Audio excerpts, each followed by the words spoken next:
Hey y'all, it is April 13th, 21 degrees, 7:35 here in Abaddon, and today I'm going to be reviewing Abaddon's Gate, that is book 3 of the Expanse series.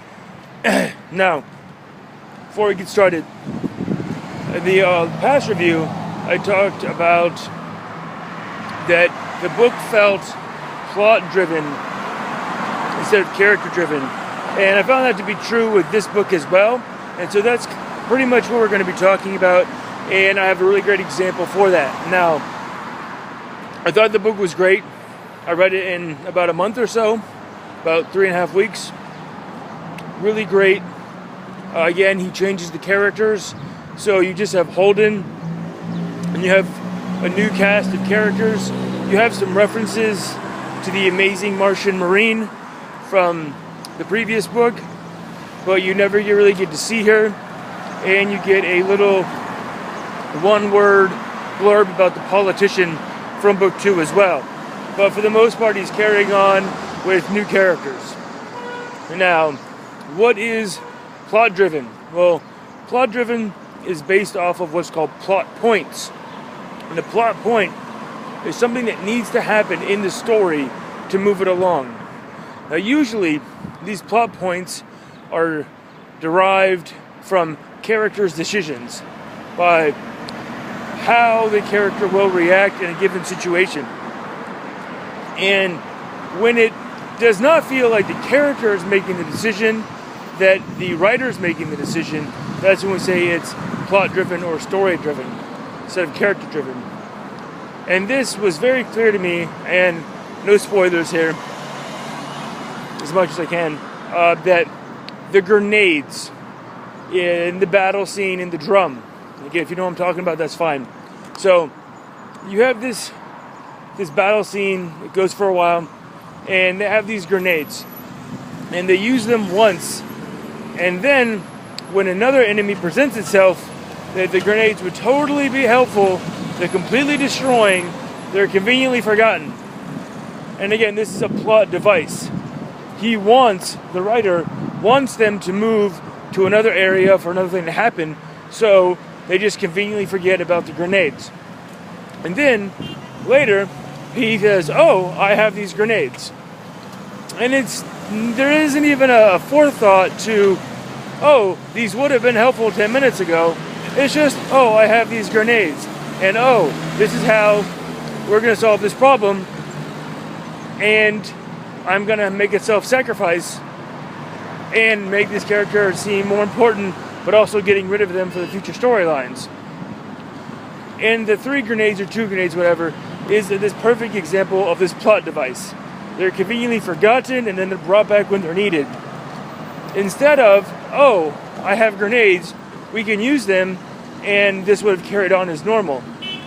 The fact that this is so prevalent is the character named Bull that has the grenades, he took them away from some Marines. And during this fight scene, he is actually fighting with the Marines that he took their grenades away from. So why wouldn't the Marines say, hey, you still have those grenades? They even say, it would be nice if we had something with more explosive power.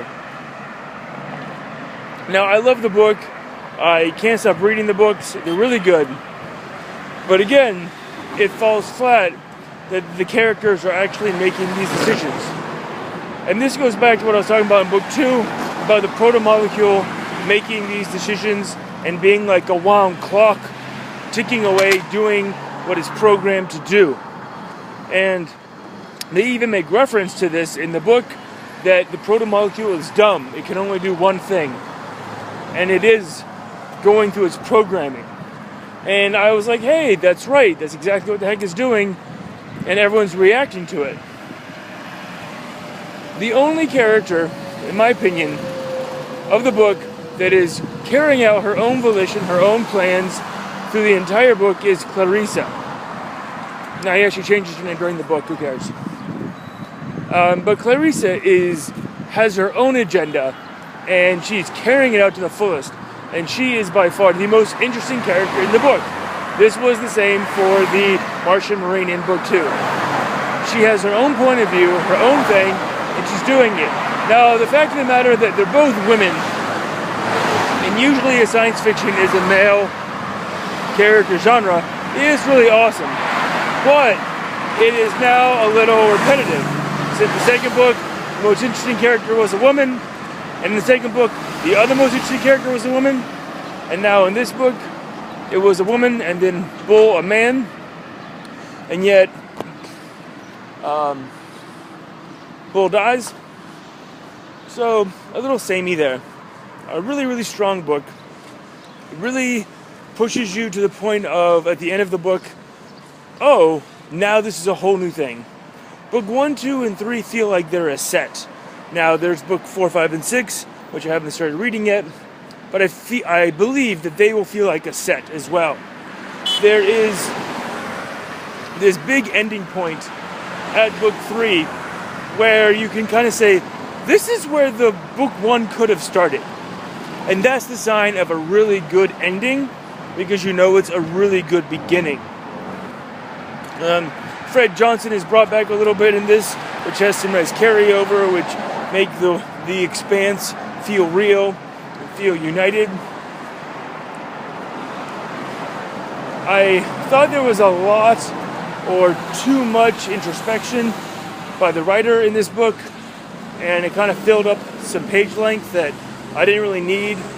He also did a lot of samey stuff where at the beginning of a chapter he would do kind of a flashback to the character's younger years or whatever to kind of give you balance in the character or understanding of them.